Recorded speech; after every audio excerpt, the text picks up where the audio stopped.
আসসালামু আলাইকুম। কাছে দূরে যে যেখান থেকে আমার এই ভিডিওটি দেখছেন সবাইকে জানাই আন্তরিক শুভেচ্ছা অভিনন্দন। দেখতেছেন ভাই, আমি আসছি নদীর পাড়ে।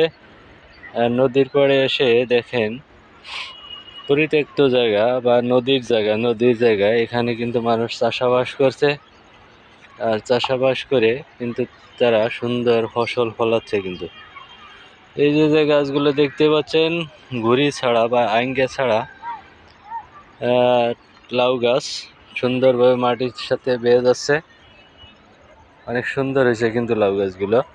আর এদিকে আছে মিষ্টি কুমড়া, সাথে যেসব বেগুন গাছগুলো দেখতে পাচ্ছেন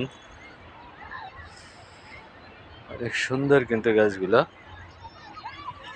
কিন্তু অনেক সুন্দর, মোটা তাজা আর হৃষ্টপুষ্ট, এবং সুন্দর ফুলও আসছে এবং ফলও আসতেছে। দেখেন অনেক সুন্দর বেগুন গাছ। যদি আপনাদের কাছ থেকে দেখাই, এই গাছে কিন্তু বেগুন আছে। এই যে প্রত্যেকটা গাছে দুই একটা করে বেগুন কিন্তু ঝুলতেছে। ওই ছোট গাছটায় দুটি আছে। এরকম অসংখ্য গাছ কিন্তু এখানে আছে। তা আর যারা এই গাছগুলো চাষ করেন তারা এখানকার স্থানীয়।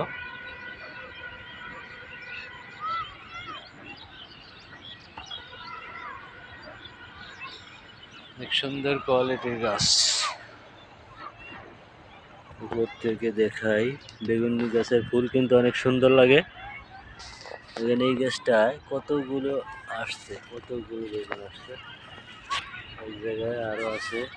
এরকম প্রত্যেকটা জায়গায় কিন্তু আছে। নদীর পাড়ে কিছুদিন পরে কিন্তু এই জায়গাটা আবার তলিয়ে যাবে। যেমন আষাঢ় শ্রাবণ ভাদ্র মাসের দিকে একবারে তলায় যায় এগুলো।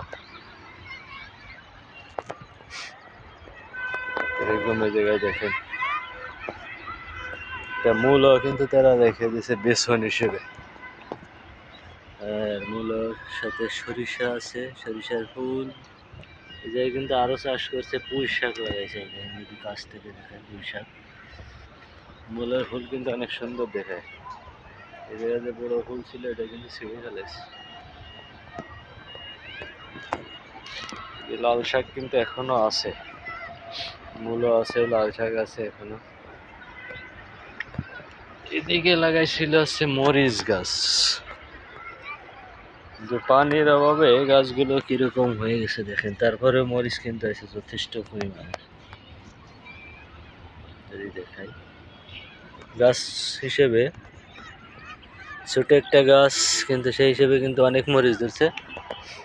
অসংখ্য ধন্যবাদ সবাইকে পুরো ভিডিওটি দেখার জন্য। পরবর্তী ভিডিও দেখার জন্য চ্যানেলটিকে সাবস্ক্রাইব করে পাশে থাকবেন।